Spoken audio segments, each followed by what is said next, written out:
Hello, Internet. I'm HamsterBomb. And I'm Zach. And this is HITBOX, the gaming podcast where we talk about whatever the heck we feel like talking about. And today I let Zach choose. And so we went through our notes. We have a lot of topics to go through that are not just talking about different years in games. I know that kind of took over our series, but it's a lot of fun. Honestly, I'm having a lot of fun doing that. There's tiers, too, that we should get back into doing some more of those. We have some ideas cooking, but for today, while we are chatting about our current topic, which I'll have you introduce in just a moment, gameplay-wise, I'm going to be playing an indie game that I really love, Nova Drift. Hopefully this doesn't distract me too much, but at least it's something fun to watch as, or listen to, I guess, if you're just joining us over audio. So anyway. There you go.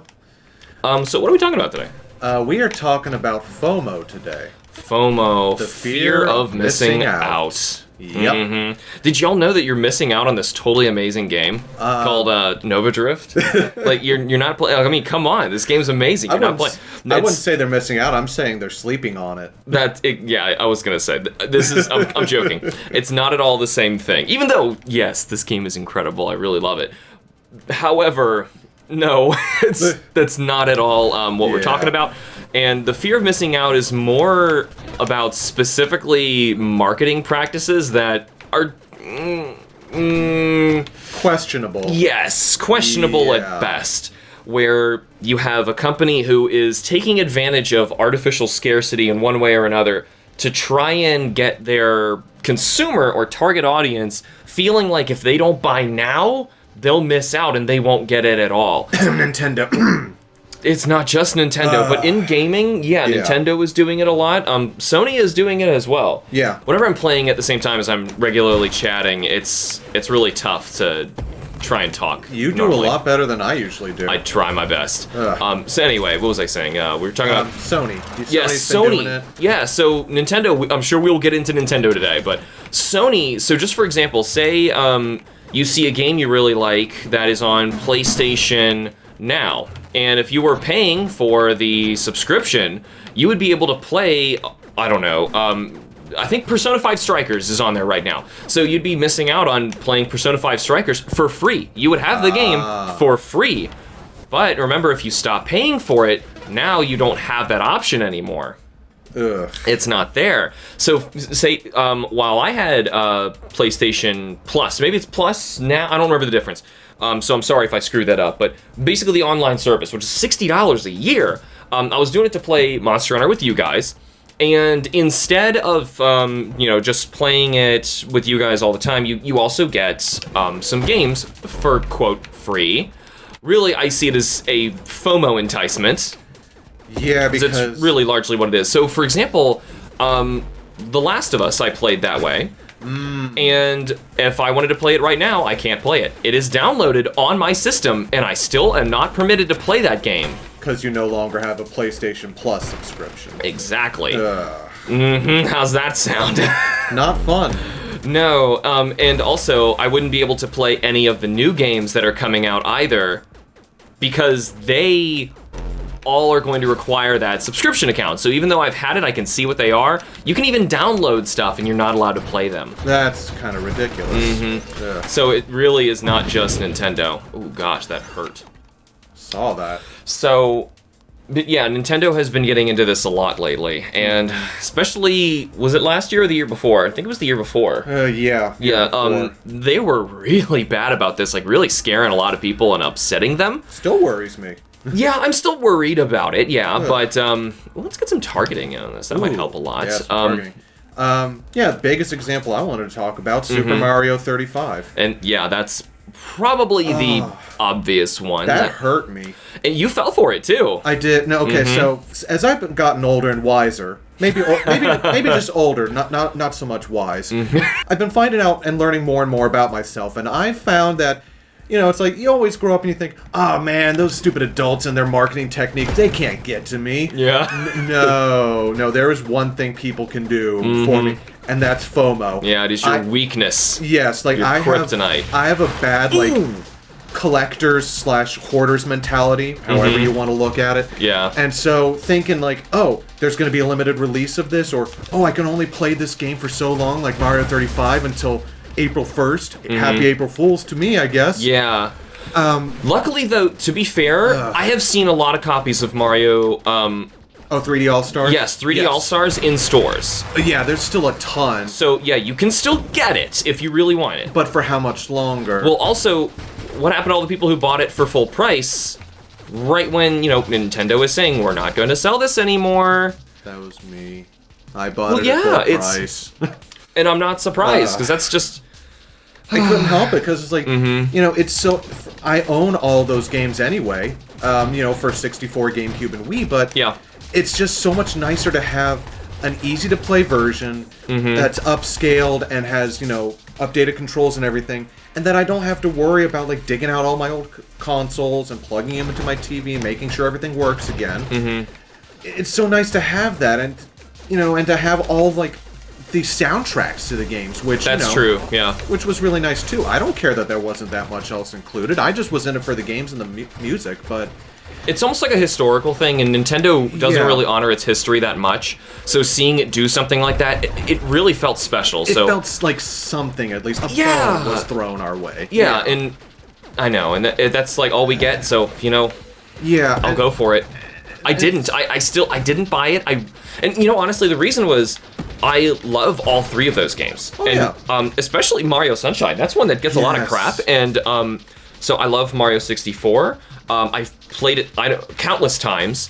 I've played Galaxy several times, and even unlocked Luigi, which requires getting every single star in the game. I've done it to get every star, and Shine in the other two games as well. Honestly, if they gave us Mario Galaxy 2 in that bundle, I would have gone for it, because I've actually never played that one. Oh, wow, that's right, yeah. And it's not even theirs. I don't know why, but it's, again, just that fear of missing out, and I just want to be able to own something. That way, for the digital marketplaces on anything, even on Steam, or, especially Nintendo or Sony, digital marketplaces can close down at any time, especially after a console has seen its last releases, or its relevant release, you know what I'm saying? Yeah. So, the fact that you... Oh, no. Oh, he is... circling you, buddy. The fact that those digital stores can close down at any time, and you will not have access to those games, potentially. There you go. No, that's bad. Whew. There you go. That was bad. I'm somehow alive. You did it. I paid for regeneration. Oh, I see. But anyway, so, the fact that those can go away at any time, if I have something physical, I can always plug it into something, and I can always play it again whenever I want to. Yes. The big thing that got me scared last year was that Sony was saying, "Oh, we're finally killing the PlayStation 3 and PSP and Vita stores." So much money saying that. Yes, they got more money out of me, because I didn't. Exactly. Because it's like, I can't get PS1 games on PS4 store. I can't get PS2 games on really. And, I'm part of that susceptibility too, because for the history of it, I really love the idea of classic consoles, and nobody seems to want to print enough of those things. No, of course not. It just sucks. No, because why would you want to make money? I don't know if that's it.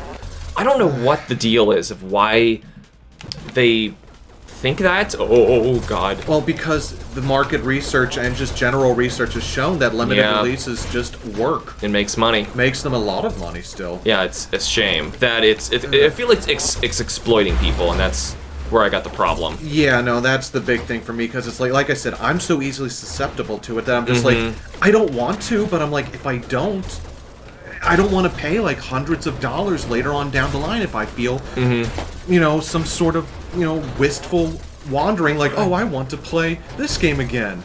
Oh, this is $600 now. No thanks.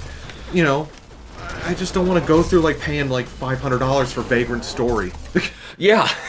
What's the deal with that? There we go. That's what I wanted. There you. Yep. Now I'm a freaking firework. Fireball. That's the combo I was trying to get. Oh, I love this game so much. Is what I'm saying does it make sense? Yeah, because it's not just you. Okay. I fall for some of this stuff. Now, just because I hate feeling like someone is trying to psychologically take advantage of me, whenever I see it happening, I tend to not even want to give in, even if it's something I want. So Mario 3D All-Stars, I want that. I do. I want to see that on my shelf. I want to be able to boot that. I want to play those games. I love those games. Now, I own all of them, but the thing is, like, I want to have them readily available on the Nintendo Switch. Like, for example, if they sold me Metroid Prime Trilogy on the Switch, I'm gonna jump all over that. Even if it's like, they say, oh, you can only buy it in this window. Doesn't matter, I'm buying that day one. Yeah, right. Even though I own all 3 of those games and I could easily just go downstairs. Now I gotta plug it into a CRT TV, which I've kept in my basement, just to make darn sure, because how am I gonna know I'm not gonna be able to play some of my other games in the future? I want to. I love a lot of those games. I've still got my copy of the Metroid Prime Trilogy collection on Wii, but I would get the Switch version in a heartbeat. Yep. I just hate that feeling. I think that's my biggest thing. It's like, it's manipulative, and I understand why they do it, but again, it's like, that's about as bad as, the whole, like, Gacha game mechanic. That's another thing I wanted to also discuss with limited releases. Yeah. Like, boy, I do not like Gacha. You think that, Sony and, like, Nintendo and whatever have been bad with that? Look at the mobile market. Yeah. Oh my god, like, it's almost all about FOMO. I mean, just specific. How about a recent example? Look at what's that Pokemon game called? Pokemon Unite. Yes. Tencent's Pokemon game. Oh Lord! You want a Alolan Vulpix skin for your character? Isn't that almost $40? It's 45. Holy crap!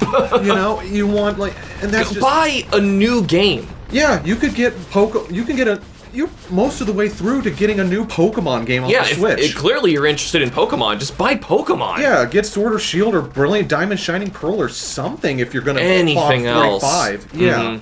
And for something that you can't even really physically own. Yes, you own the data saying that you own it, but you don't really have it, though. I feel like what's really awful, specifically about that Pokemon Unite situation, because now we're talking about skins. And skins, people would argue, oh, well, what's the big deal? It's not, like, hurting anybody. You're just buying aesthetics to it. But really, this is a practice specifically aimed at kids who are being bullied, maybe because they don't have the Ninetales or they can't afford it. Fortnite, anybody? Yeah, Fortnite is completely driven on this practice, and it is so shameful. It's like all those articles that I've read where it's like kids have like taken their parents' credit card and like bought like $56,000 of V-Bucks. Yeah. Now, how common is that practice? I don't know, but it doesn't matter. It happens. Yeah, it still happens, and so it's What's really sad is that's a psychological feedback loop that kids get into, which is gambling. It's the exact same mental things, like, mental manipulation. Exactly, the same part of the brain is being affected as when someone is gambling. And there's a reason that, even adults are, whoa. Yep, ooh, there you go. Well, it's like, going back to Gacha, it's like, there's a specific character or a specific waifu that you really want. Sure, yeah. It's like, you can't get the skin outright. You have to pay for drops. Right. And, you've got to be able to just sit there and be like, okay, what's the drop rate on this? Only 0.05% drop rate? Sure. That's awful. Each drop is a certain amount of money. You want to pay $20 for a set of 10 drops just for a chance at a 0.05% chance of getting a specific a chance for a chance. A JPEG for a JPEG, basically. It's ridiculous. Like, what game was it I was playing for a while before I got utterly bored? Ow. Oh. That guy came out of nowhere and just started destroying me. Well, I am playing it on highest difficulty. Oh, that'd be why. But, it was Final Fantasy Brave Exvius, where the whole premise is, you're playing some original characters and you're going through a typical Final Fantasy story. Save the planet, the elements are in danger. Thing is, for your heroes, you can recruit any character from across the Final Fantasy universe. And so I'm like, oh, cool. There's some new Final Fantasy VII Gacha-style games, too. So I'm just sitting here like, oh yeah, I'd really love to be able to have someone like, I don't know, like Squall or Lightning or someone. It's like, oh, what's the percentage of me getting those? That much. None. Yeah. Okay. So virtually none. Nope. Uninstalling. Yeah. I just couldn't do it. I don't give them money for that sort of stuff. I play to for free just to get the drops that it would give you, but I'm like, this is not worth my time. That's No. just me. Yeah, well, or money. It's mostly the money. And Yes. you know, honestly, I wouldn't care about spending, let's just say, Genshin Impact, for example. Yep. Let's just say that game costs $20. Yeah. You just pay $20, but you have everything. And maybe there's ways to unlock certain characters, not based on random chance and rolls, but there's ways to unlock them. Maybe you beat certain quests and you get a certain character. You level up certain level, you get certain characters. I don't know. I honestly don't know too much about the game, but Yeah. all of a sudden I would suddenly be interested in it. It's not the paying money problem, it's the not knowing how much money you're paying. And that's what takes advantage of so many people who have no idea how much they're paying. Exactly. Yeah, no, because that's the only way you can get new heroes in that game. It's free to start, but if you want new heroes with certain elements in order to be able to take down foes faster or to unlock stuff, yeah, who knows how much you'll be paying for specific ones. And it's the frustrating big reason that it's so effective and people keep going for it, Yeah. to me, because I don't want to see it happen. Yeah, what's another game I was thinking that's free to play? Warframe. Did you ever play any Warframe at all? Not really, no. It's from the same guys who helped make the original Unreal games for Epic back in the day. And the whole premise is you're a soldier who's fighting off against all these different factions. It's free to play. You're basically like a cyborg ninja. And the whole point of the game is basically the grind, where you're grinding for new suits, which gives you new powers that you can use, and access to different weapons and guns that you can use in order to fight a lot harder and tougher enemies. Again, it's free to play. You don't have to do anything. Don't have to give Digital Extremes any money, but it's a lot easier to harvest resources and to get new suits in order to be able to get what you want. And I played that for around, gosh, how much of my life did I give to that game? 40 to 60 hours, and I hadn't gotten anywhere in that game. Oof. So I'm like, yeah, this is another one where it's absolutely fun to play, and the movement is so smooth. It's fun just to go and slice everything up, and but not for just not for the paltry amount of content that I really got. Yeah, I don't want to shift this into mobile just in general, but I feel like it's almost that entire, I don't want to say console, I don't know what you would, just medium platform of games just seem to be so affected by this. Maybe it's just because more children have access to it. It's easy for a kid to download something for free and then get hooked on something and then try and spend more money on it. Well, and for the longest time, too, a lot of those platforms and a lot of those storefronts weren't really regulated. Yeah. It was, for the longest time, it was the Wild West. Still kind of is. You go onto the Google store, and it's a crapshoot what you're going to get. Like, oh, what's this? Oh, it's a literal ripoff of Mario. They just took Mario and put it on. You know, or it's something that is like, you know, Clash of Clans. Like, you look at it, it's like, oh, this looks like a fun little thing, and then it's like, oh, it's another one of those where you have to, and that's how they get you, because the digital, or not the digital, rather, the mobile market, paying for stuff outright is not something a lot of users do. So that's why the free-to-play thing is very effective, because it's like, oh, it's making not only some money, but a ton of money. Well, it's getting over that initial hurdle of interest, you know? It's like, even on the digital store, like, Square Enix has, like, some of the Dragon Quest and Final Fantasies on their store that you can buy. Yeah. For, like, you know, anywhere between $5 to $20. And they don't make all that much money. What they make their money on is those free-to-play, you know, gacha drop games. Yeah. And that's what a lot of people just went into, and just were like, you know, we need to make money, so, and people aren't willing to pay outright, so let's just make it free to play and just get their money incremental.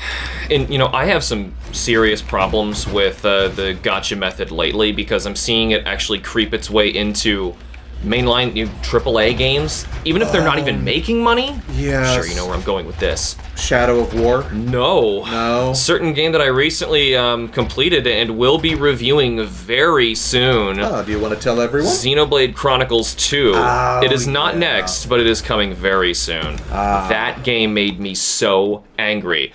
Mainly because I saw Xenoblade, I'm going to get into a full review later, but like Xenoblade Chronicles is an outstanding game in its own right.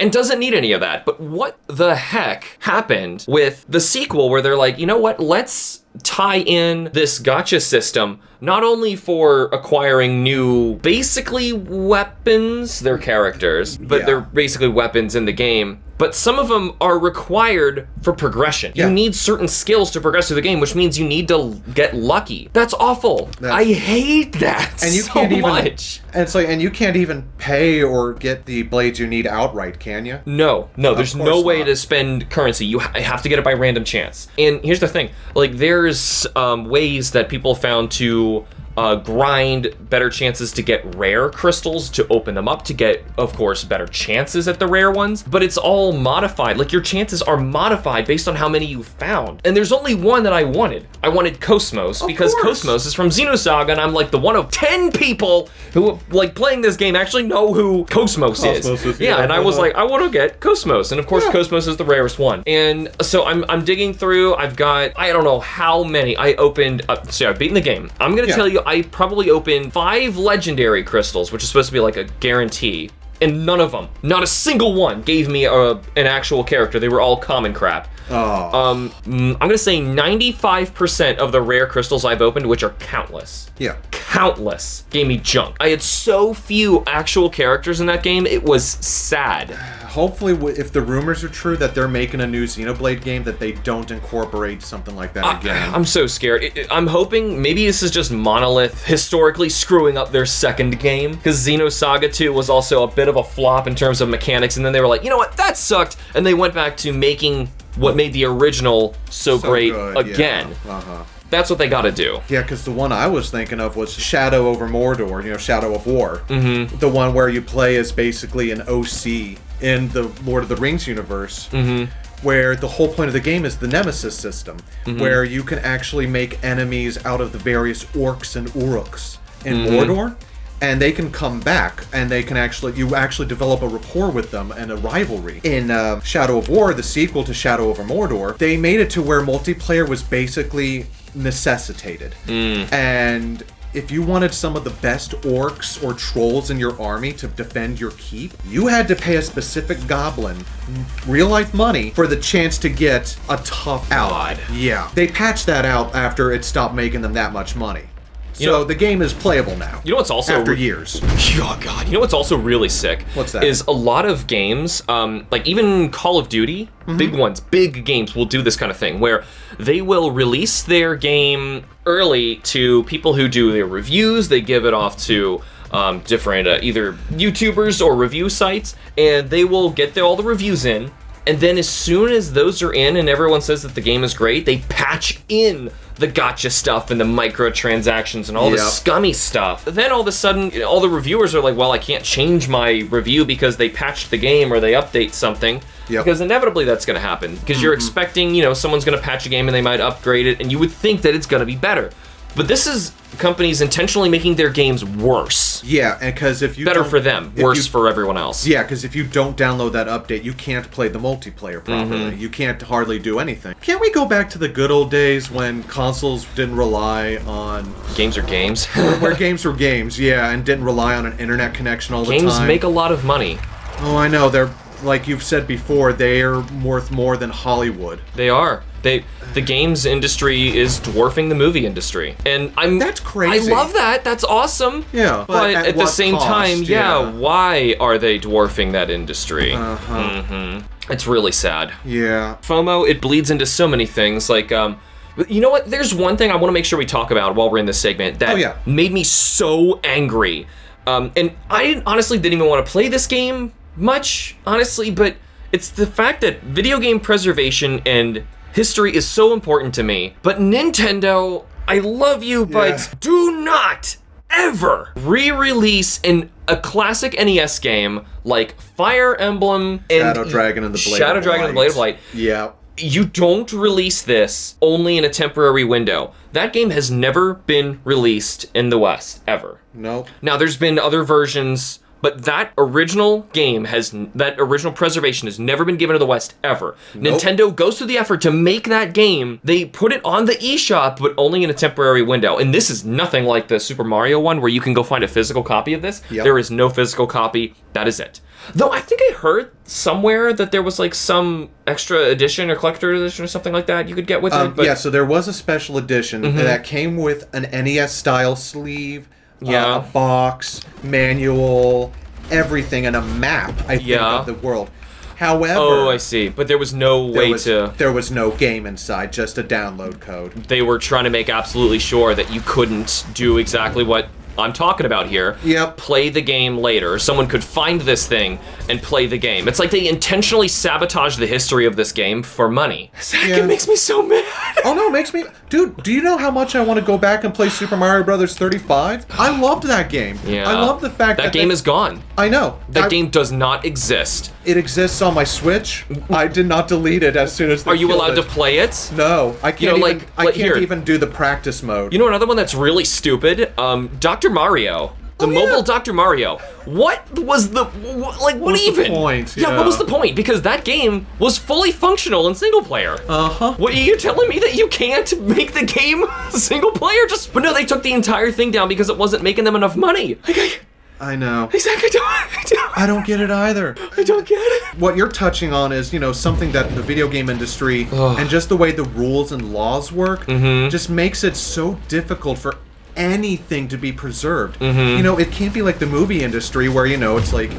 Which also has its own thing. It has its own problems, but it's a lot easier to get a copy of, say, something like Citizen Kane or the Maltese Falcon than it is to get a copy of, like, Star Tropics on the NES. Oh, jeez. Or Little Samson. Or Little Samson. Or Crystal Warriors on the Game Gear, which is a little-known strategy RPG. Boom! Beat that boss that killed me last time. Better strategy, I guess. But the film industry also has, like, Disney, who intentionally doesn't want to give people their own stuff. Anyone remember the Disney Vault? Yeah, tell us about that, Zach. Oh, God. So I remember as a kid, especially in those old VHS days, when they would when Disney would release certain classics out to the public for a certain amount of time. So say they released, like, Pinocchio, Cinderella, and Fun and Fancy Free. Sure. They would only have it from like October to like through the Christmas season. But after that time frame, they wouldn't make any more VHS tapes. Yep. And they would put it back as they put in the Disney Vault, where you will never be able to get it again, as they would say, before it's gone. Gotta get it before it's gone. Exactly. In fact, it might have actually been Disney that pioneered this tactic. Yeah, because of all companies, it definitely would have been Disney to research the most psychologically manipulative way to take advantage of their customer base in order to make the most profit. I mean, that's just sales in general, like if you're going for a sale, but for something like this, where it's like you can't go to like Walmart, mom and dad can't go to Walmart and get you Snow White as a kid because Snow White's no longer for sale, but they have Dumbo. Yeah. And it's just that kind of limited releases. And of course, Disney, didn't keep to that. You go back and it's like they've released DVDs and Blu-rays, and now I think they're going to be doing 4K releases of their old classics as well. Sure, of course. But now there's less incentive to do that because there's Disney Plus, their streaming service. So why would they try to go through the money of printing and fabricating these clamshells and these discs when you could just give them $20 a month, or $7 or $20 a month, whatever it is, for unlimited access to their entire library, even though it's not.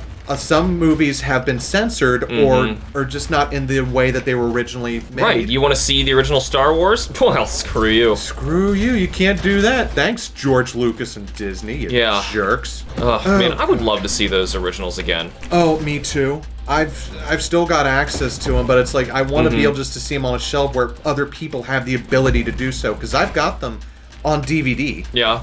Yeah, because when they released the special editions on DVD, I picked them up, episodes 4, 5, and 6, which had the original theatrical versions. I'm like, oh, sweet, this is the version I grew up with, and I think these are the ones that look the best. You can't get those anymore. I swear there's aim at me. You've got to get the special edition ones. And you know what I find really funny too, quick aside? Yeah. I can't even find the original 1990s special edition versions of those movies. I can only find the 2000s re-releases of those. So if I even want the crappier versions, I can't even find the crappier versions of the movie. I can just find the crap versions. Freaking Disney. Yeah, so I don't know. It's just something I wanted to talk about just to get off my chest and just see what you guys think about this sort of thing. It bothers me too, but I feel like I am susceptible to it when it's something that I really love, but at the same time, if it's something that I really love, I was probably just gonna buy it anyway, like I said with Metroid. Right. But it's not like... People don't have unlimited money, though. That's the problem. Yeah, and if everyone starts doing this, we're all gonna get in trouble. You know, like... It's such a nasty practice. Yeah, exactly. People want to say, it's like, oh yeah, we don't live in like a cyberpunk dystopic corporate fueled future. You wanna get back to me on that? Yeah, run that one by me again. Yeah, I was gonna say we kind of do in some terrible way. It's really sad. Yeah. So there is a bit of a segue that I know we want to do in the middle of this episode. So I guess this is a good opportunity to, because I think we've gotten that nastiness off our chest of just. We can breathe a little easier. Yeah, like, hey, we talked about, hey, we hate this. You guys hate this? We all kind of hate this. It'd be nice if it would go away. But here, the fact that this is now starting to bleed over into another topic that is probably not going to be its own Hitbox episode, so we're going to cover it in here. A new recent phenomenon of how do we squeeze the maximum amount of money out of people who just are scared of missing out. And that is the NFT. NFTs. Non-fungible tokens. You've probably heard about these things, and they are confusing. If you looked them up and said, like, I don't really understand what this is, nobody really understands what they are. And that's probably why they sell. Yeah. I bet you if people knew exactly what they were, nobody would buy them. But they are because, I can own this particular artwork, which is how it started. It started with art. And artists were trying to find, and I get this, they're trying to find ways in a digital age to sell an artwork. And, otherwise you just making a digital copy of someone could just right-click copy and they took your art. Yeah, you don't get money for it. Right, they're trying to find a way to actually sell their art and have it have basically digital scarcity. Yeah. Because there's no other way to sell something digitally unless there is scarcity. That's how supply and demand works. There needs to be supply. Otherwise, if supply is infinite, demand is just going to meet whatever it is. So it's the inherent problem, and I get that. But when other corporations start looking at this and going, especially some shady companies like Konami, Square Enix is even getting into this. I bet you Ubisoft, Activision, EA. How did that come last? They're all probably looking at this and doing the same things, and hey, you know what? What if we sell Vampire Killer, but not actually the music track Vampire Killer? You don't actually get to own it. You just get a thing that references Vampire Killer. I mean, you don't have ownership of any part of it whatsoever, but, here is a thing that you bought and no one else can have it. You've got the one thing for Vampire Killer. I don't like that. No. And Konami is celebrating the Castlevania's 35th anniversary. A year late. A year late. Didn't do anything last year. No. Well, they gave us the advanced collection, but messed up. Still, yeah. No, because I looked that up and I'm like, oh, wait, the 35th anniversary, wait a second. In 1986, someone's math is off. So I'm looking into this and I'm like, oh, so what are they doing? Oh, they're selling NFTs of original artwork and also new artwork for the series that you can own. But yet Konami dictates the terms and services of what's appropriate, because you can own, quote unquote, this artwork, and you can put your name on it, whatever you deem your name to be, which gets approved by them. Which gets approved by them. You can't just put anything. And if it's deemed inappropriate, they take that right away from you to have your name attached to that music track or that artwork. It's like, no. Just hate that beam sword attack. I would rather pay Konami however much money it was, like $300 to $700 for that OST collection from the entire series. I would rather spend the money on that than, like, a few $100 on the NFT saying that I own a particular track or a version of that track that no one else can. I know. And there is. They actually made some really nice CD collections. Yes. It's crazy expensive. But I'd want it so bad. I know. And they're CDs. I don't even have a CD drive in my computer. I couldn't even use them if I wanted. I have an external drive for that express purpose. Yeah? Well, I mean, I physically took mine out of my computer, so I'm sure I could just plug it back in. Yeah, but you could use it for something else. Yeah. What's Square Enix's deal with NFTs in their games? They're getting into it, is what I've heard. They're just starting. Speaking of Cyberpunk, Square Enix is starting to sound an awful lot like Shinra at this point, exploiting the planet. Yeah. Exploiting the planet to make money. Well, that's what all the comments were on their Twitter page. It's Barrett. Don't you hear the planet crying out in pain? I'm pretty sure there's images of President Shinra in there somewhere. Yeah. Do you not have enough money? Well, no, they need all the money, Zach. Everybody needs all the money. They need all the money. They don't have enough money, but they need all the money. Isn't money finite? No, you don't understand. No, I don't. It's like EA's big thing. They need all the money. It doesn't matter. You know, even funny with EA in recent news, I think FIFA was actually fighting back, trying to get their license revoked or taken away from... yes. Yeah, taken away from EA because they're so upset of how poor their quality is lately. That's funny. Screw them. Screw I don't them. even play FIFA and all that, but just hearing about what people were putting up with for all the EA sports games, that's just sad. That's terrible. That is really sad. It's a lot of crap that's been going on. So we've been talking about NFTs, but we really haven't quite defined what an NFT is. Yeah, I'll let you. How do you? You want to go ahead? You can try. I mean, try my I'm of course doing this at the same time. No, it's not like an NFT makes sense. I can do my best. I could try. I've looked into it, but I've done some reading. So basically, what it is that it's an offshoot of the cryptocurrency Ethereum. And it's built off of what's known as the blockchain, which is like a whole... It's a whole thing in and of itself, where basically a whole bunch of computers basically build a chain of code that requires all these computers or networks, I believe. What NFTs are is basically a randomly generated, unique, one-of-a-kind code that's generated by this blockchain, which is supposed to be unique and is not replicable. And basically, that's the thing you're owning, I think. And it's linked, and the best way and the easiest way it is to quantify it for people is to attach it to, like, images, music, movies, etc., GIFs. You're effectively trying to attach it to some sort of media that you couldn't ordinarily sell because of it being digital in nature. And when you trade it for another NFT, it's not one-to-one. It's not like paying like 1,000 Dogecoin to get like $1. To get like $1 Slurpee at your local market.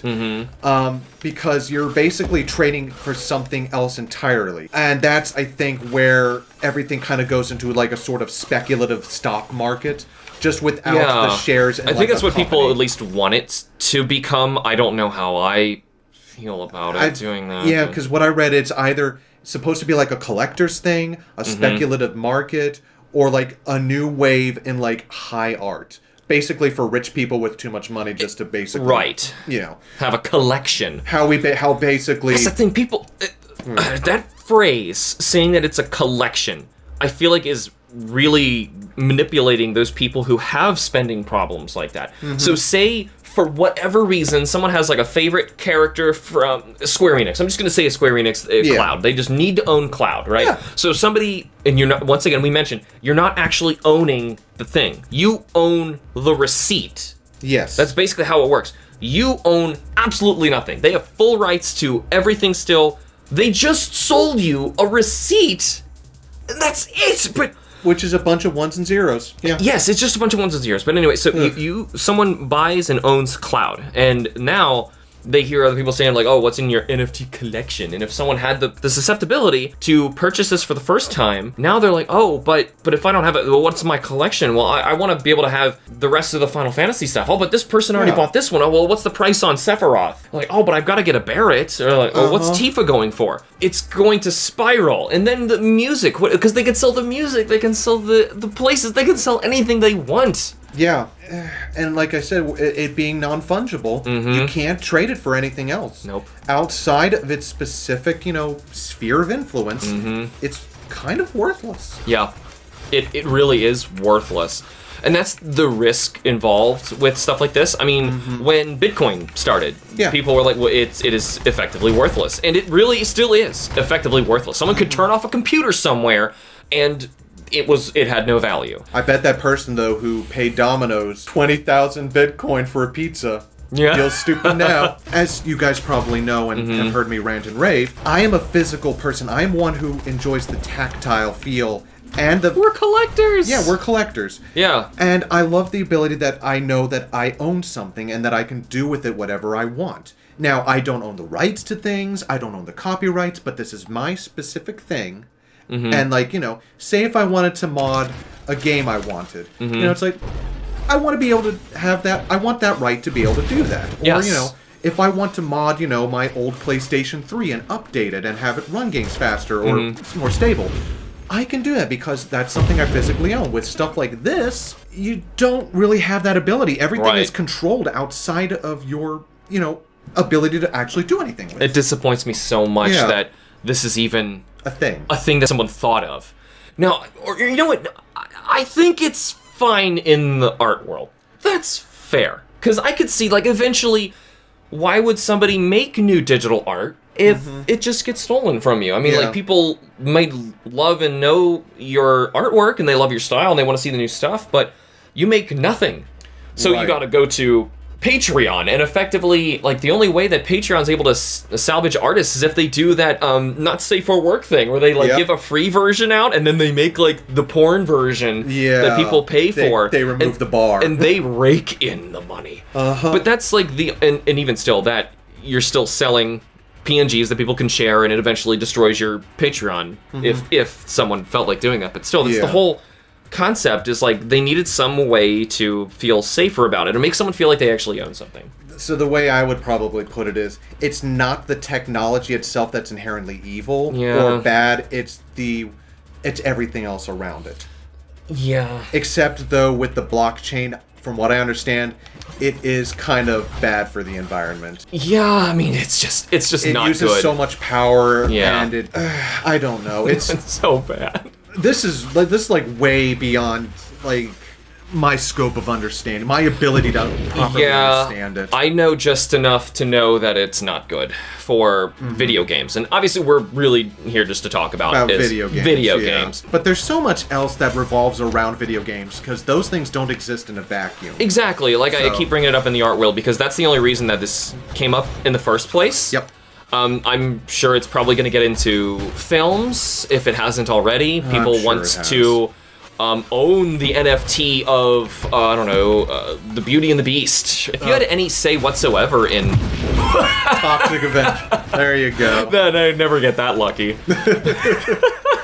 Big asteroid just came by and just blew up this huge enemy I was fighting. That's great. That is outstanding. But you want to be the only one who owns the only digital copy of the Toxic Avenger? Well, you gotta pay out $250,000 for this NFT. Oh, please no. For those of you who are too young, don't look up Toxic Avenger. For those of you old enough, like 17 and up, please look it up. It's amazing. And get off of my lawn. And get off my lawn. Oh, God. Anything else you wanted to add about NFTs and video games? I want to talk about NFTs. NFTs is stupid. NFTs is just... It's just the never-ending quest for more. Yeah. It's the never-ending quest for more money. It's basically trying to create a need where there wasn't a need for need, basically. You know? Yeah. I mean, once again, I see and understand and even appreciate to an extent why this exists. Yes. Yeah, but for video games, never. No. Never, no. Because this... You know what? Maybe I don't see its purpose, because I see video games as an art form, and that's why I feel like it's so offensive and wrong that it should never have existed. So I don't know. I guess I don't know how I feel. I think the whole thing is a scam.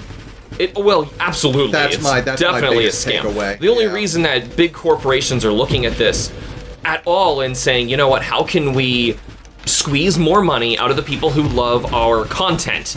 There's a reason that Konami, out of nowhere, decides that they're going to start honoring Castlevanias because they're like, oh, hey, we can start making more money. That is just wrong. It's a load of bull.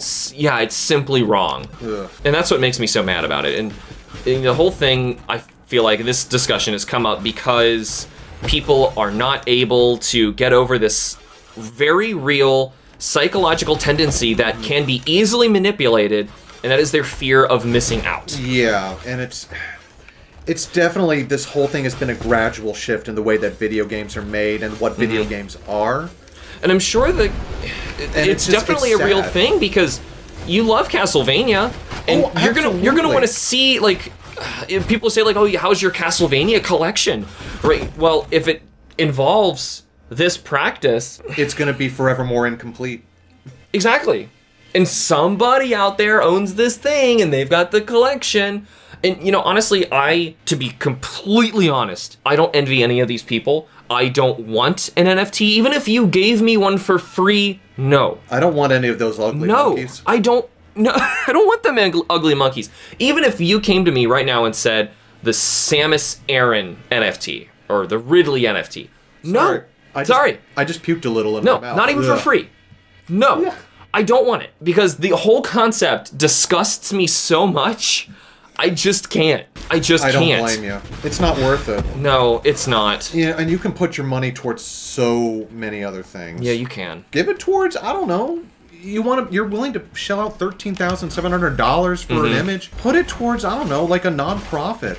Yeah.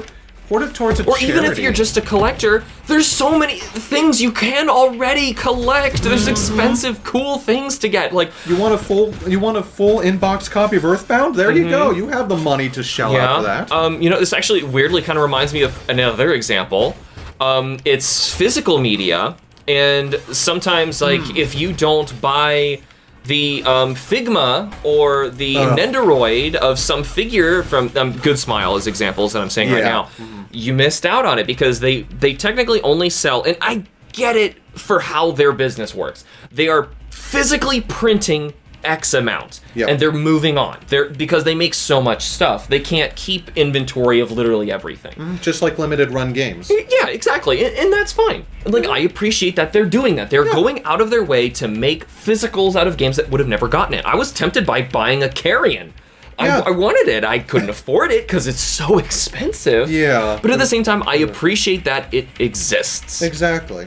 But there's always a but. Everyone has one. At the same time, because I didn't have the funds to buy every single Metroid that came out when they were making figures, I don't have the biggest one. And now I feel bad about that. Like, it costs like $300 or something now. It's absurd. Oh, is that all? Yeah, is that all? Like, they made like another Figma that I was like, but I already have a Figma of Samus, but they made her in the better Prime suit. Like, I don't like Other M, but that was the first one they made, so I bought that one. Yeah. Do you see where I'm going with this? This is just a marketing tactic that's just going to keep going. Now, they weren't trying to be despicable with that. Other M was just the new thing at the time when they did it. Because there's only for so long, and it takes forever to make physical content too. Exactly. I don't know how I feel about it either. I'm glad I'm not a Figma collector. Yeah, I just really love seeing the stuff that I love, like, physically on my shelf. I love getting to decorate it all for holidays. That's a lot of fun. So I love doing that. But, it's that sense of ownership. Yeah. It's like I get to... Because sometimes, like, you finish playing a video game and it's kind of done. You move on to the next thing. Yeah. And I want to hold on to the memory of that, and my memory is already awful, if you guys know me well. So I like being able to, like, glance to the side and see, oh, yeah, Star Fox. Ace Attorney. I don't own any Ace Attorney stuff, but they just made some new Nendoroids, and I am so tempted. Do they have anything for Ease? They probably do. Like Dragon Quest. They have Dragon Quest ones, and they're so cool. They're so well made. And I love this stuff, and at least I appreciate that. That kind of stuff is out there for you to collect if you want to.